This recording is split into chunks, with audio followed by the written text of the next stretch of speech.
Hey everybody, welcome to Slash Bash, where today I am bringing you another Choosing Beggar Reddit video. If you are new to the channel, then subscribe and click on notifications so you don't miss out on the fun. In our first story, a choosing beggar in a toxic relationship. This OP really dodges a bullet here. Let's jump right in. This story is from a little under a year ago now.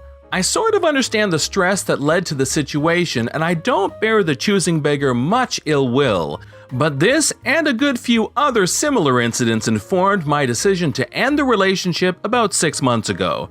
So this story, I suppose, obviously regards my ex. Back when we started dating, she was studying for her undergraduate degree at university. She was very bright and very interested in her degree, but she wasn't a great writer and really struggled when it came to managing her time and resources for written assignments. I found this out when one day, a few months into our relationship, we were both visiting her parents for a few days away from the big city. I was chilling out in a different room and letting her get some work done.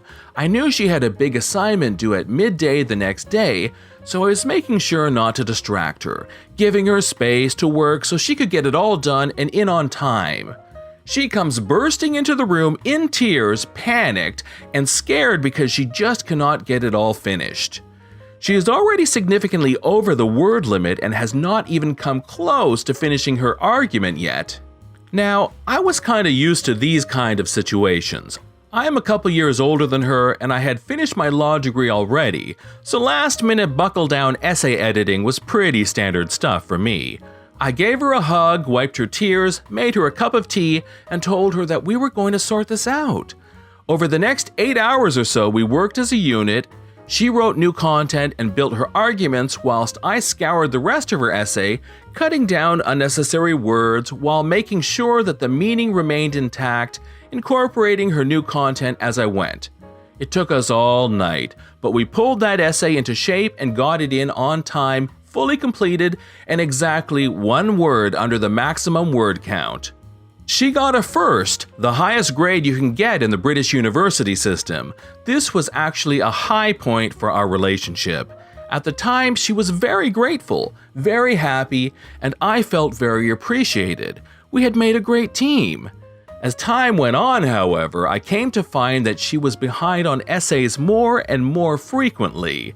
I would find myself rushing across the city at a moment's notice to fix up another paper, which was going to be in late again and again.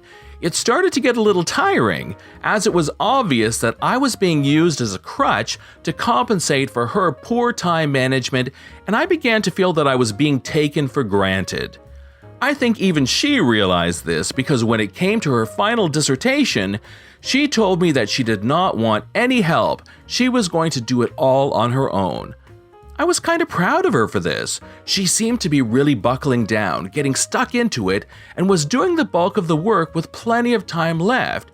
It all seemed to be going well. In the final weeks of her project, I checked in a few times to see if she needed anything, but she was adamant that everything was fine without my input. That is, until one morning I got an urgent text from her demanding I come over immediately. Here's where the Choosing Beggar story begins. She tells me that she needs me over to help with her dissertation as it has to be in by 2 p.m. and she is nowhere near finished with it yet. This panics me because I know I can fix up an essay in a few hours and make it acceptable, but working over a complete dissertation would be a genuine nightmare on such a time crunch. I write back that I thought she still had a few days to get it done and ask if she had the date wrong.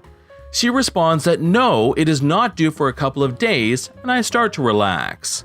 I tell her that I can be over in the afternoon to help out for the rest of the day, and probably all of tomorrow as well, but that I have to get some work done myself and that I'll need to go to the gym on my way to hers.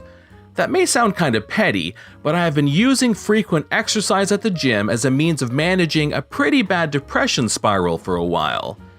It was the only thing to have worked so far, so my gym sessions had become very important to me, even if I wasn't getting overly muscular from them.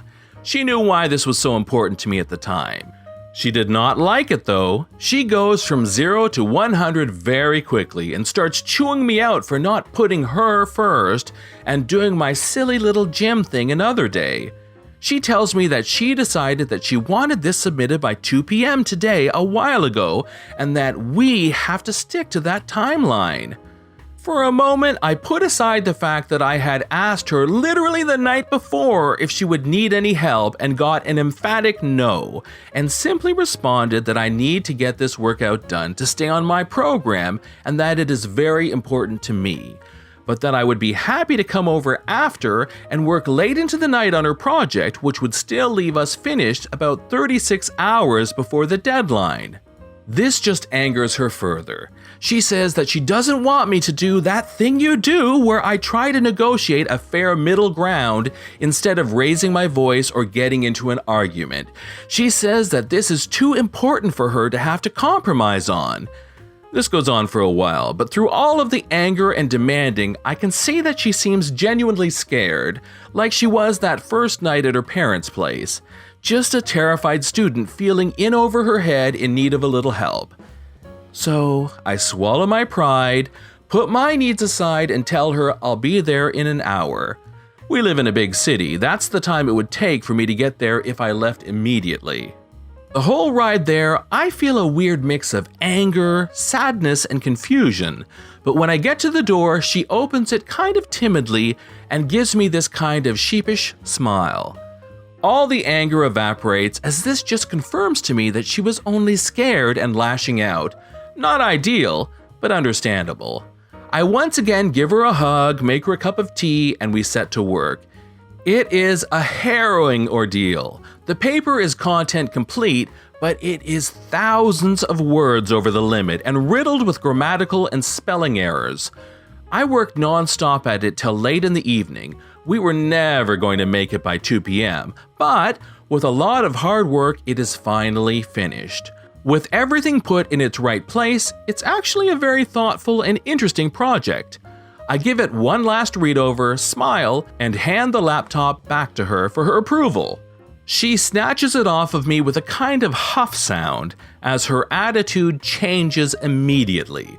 Over the next minute or so, she confirms that the work is done, checks that it's all ready to go, and then closes the laptop and immediately launches into an argument with me about how I should have come over immediately without being so difficult about it. I'm stunned. It slowly begins to dawn on me that she wasn't scared or sheepish or anything of the sort when I arrived at the door. She was playing nice so I would do her work for her, and the second she had gotten what she wanted, she moved on to admonishing me for not being immediately available to her for an arbitrary deadline she had set for herself. I tried to reason with her briefly, but she was having none of it and just wanted to yell. Eventually, she made what I think was a bluffing suggestion that I should just go home, and I accepted the offer and left. It was late, and I was now crossing a dangerous city in complete darkness, sad and confused. I never did make it to the gym that day. Over the next few days, she didn't speak to me much. She was still angry at my initial resistance. Eventually, we got past this, and we dated for another 6 months at least. This incident really opened my eyes to the kind of person she was though, and over those last few months I noticed more and more how unequal the dynamic between us had become. It all came to a head last November. It's important to this story for you all to know that I'm an extreme sports instructor, and at the time this is set, I was in training for a new qualification in a new sport. I was abroad for the training and qualification, and honestly was kind of happy for the break from the relationship. Things have been rocky for a while by now, many incidents similar to the above but on smaller scales. Back home, the ex was now working on her master's degree and applying for jobs for when it was all over. This first incident happened in the first week of my training. I'd only done this particular sport once before applying for the course. It was an ab initio course, so doable but tough for a complete rookie, and probably, predictably, I'd taken quite a major fall on our second day and badly bruised my ribcage. It was still hurting pretty badly over a month later, so you can imagine I wasn't in a great state that day. I get home after training, go straight to bed, and decide to call the ex before I turn in to see how her day went. The conversation went pretty normally at first, until I built up to tell her I'd been injured, and she barely reacted at all. That seemed odd to me, so we kept on chatting until eventually we had this exchange. "So, I had another interview today." "Oh, that's right, how did it go?" "Went great, I think. I feel pretty good about it." "That's amazing. I'm so proud of you. Which job was this one?"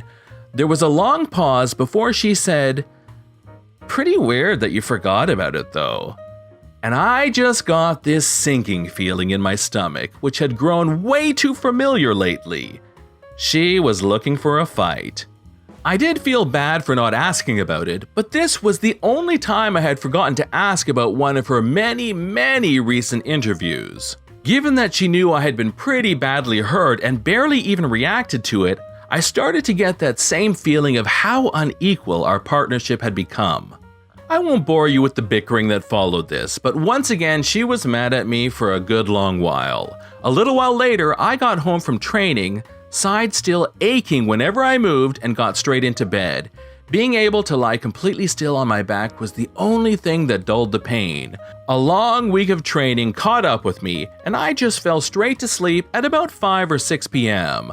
I wake up the next morning at about 8 a.m. having slept all the way through, to literally dozens of texts and missed calls. She was furious that I had not called or texted her the previous evening. When I called to explain that I had just passed out from a mixture of exhaustion and pain, she would not have it. She accused me of cheating on her. Some of you may see how she got there, but I couldn't. I have never cheated on anyone, but have been cheated on myself. I have very strong feelings about the subject, and she knows that. She was only accusing me of cheating in order to hurt me. For me, that settled it. That evening, I broke things off between us. So that's the end of my relationship and the story. A few months later, the pandemic kicked off, and due to the lockdowns, I'm still in that country I was training in. Luckily, I managed to get my license sorted and find some work in the industry before everything started. Thanks for listening. I hope you all enjoyed the story. So we did get to a happy ending, though I do think it should have come 6 months earlier. So here's a little tip. If you're in a relationship and your significant other is furious at you and it doesn't involve you having run over their pet, it might be time for you to consider throwing out the trash. This has been John from Slash Bash. Thanks for watching. If you've enjoyed the video and want to see more of them, then hit that subscribe button. We'd love for you to drop a like, share it with your friends, and we will see you in the next one.